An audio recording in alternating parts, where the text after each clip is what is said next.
ও নবী, চিন্তা করবেন না, কষ্টের পরেই আছে সুখ, দুঃখের পরেই আছে আনন্দ, ঠিক কিনা? কষ্টের পরেই সুখ, সুখ এটা দুঃখের পরেই থাকে। আল্লাহ সেটআপটা এভাবেই করেছেন। দুঃখ, কষ্ট, বিপদ আর পরীক্ষায় মুমিন ভয় পায় না, কারণ মুমিনের হারাবার কিছু নাই, ঠিক কিনা? আমাদের জীবনে যদি বিপদ নেমে আসে, আমরা কি চিন্তিত হই?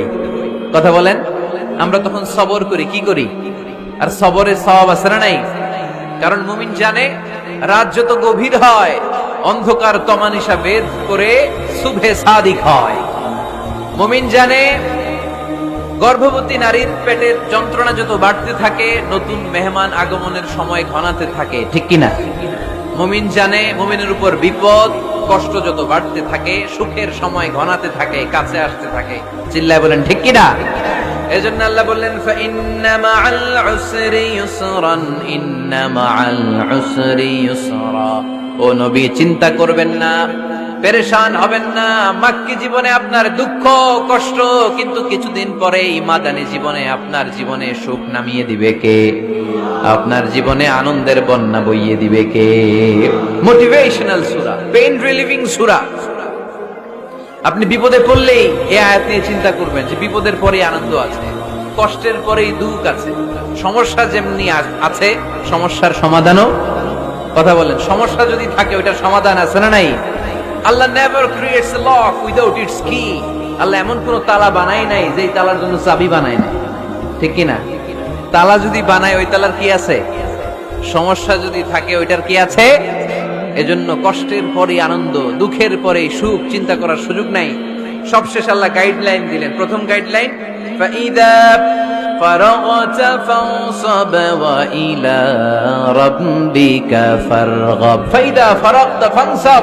হে নবী, যখন আপনি দাওয়াতি কাজ করে করে, রাষ্ট্রীয় কাজ করে করে একটু ফুরসাত পাবেন, অবসর পাবেন, ফানসাব ফিল ইবাদা, আপনি একটু ইবাদতে মশগুল হয়ে যান, আপনি একটু দোয়ায় মশগুল হয়ে যান। ওয়া ইলা রাব্বিকা ফারগাব, আর আপনার রবের দিকে মনোনিবেশ করুন। ব্যথা যদি পান, কষ্ট যদি পান, আমারে বলেন, অন্যরে বলেন না। কিন্তু আমরা ব্যথা পাইলে শেয়ার করি কোথায়? সবার আগে কি বুকে? ফেসবুক।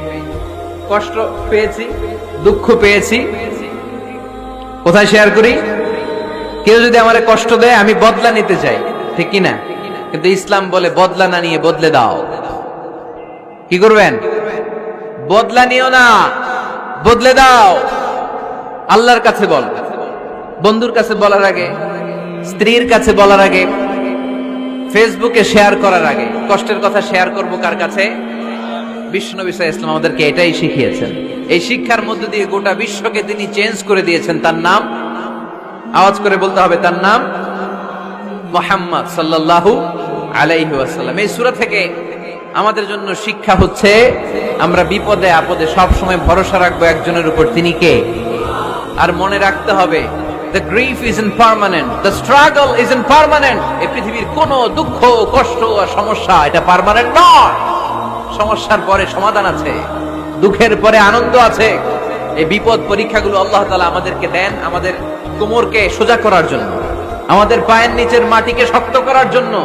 প্রতিকূল পরিবেশে কি করে টিকে থাকতে হয় সেটা ট্রেনিং হিসেবে এই পরীক্ষাগুলো আমাদের জীবনে দেয় কে? আর ফাইদা ফারাগতা ফানসাব, ফাইদা ফারাগতা ফানসাব। ও নবী, যখনই আপনি অবসর পাবেন, অবসর সময়টা আমরা কাজে লাগাবো। রাজি আছেন তো? আমরা অনেক সময় অবসরকে কাজে লাগাই না, কিন্তু যখন খুব বেশি ব্যস্ত হয়ে পড়ি, তখন আমাদের মাথায় আসে, হায় রে, অবসর যদি কাজে লাগাইতাম, অবসরে পরীক্ষার পরে 3 মাসে যদি পড়তাম, আজকে ইউনিভার্সিটিতে চান্স পাইতাম, ঠিক কিনা? এজন্য যুবক ছেলেরা, অবসর নষ্ট করা যাবে না, এগুলোর কাজে লাগাতে হবে। আর বিপদে আপদে সবসময় ভরসা রাখতে হবে একজনের উপর, তিনি কে? আজকের এই প্রোগ্রাম বাস্তবায়নে যারা সহযোগিতা করেছেন, তাদের সবাইকে আমি শুকরিয়া জানাই।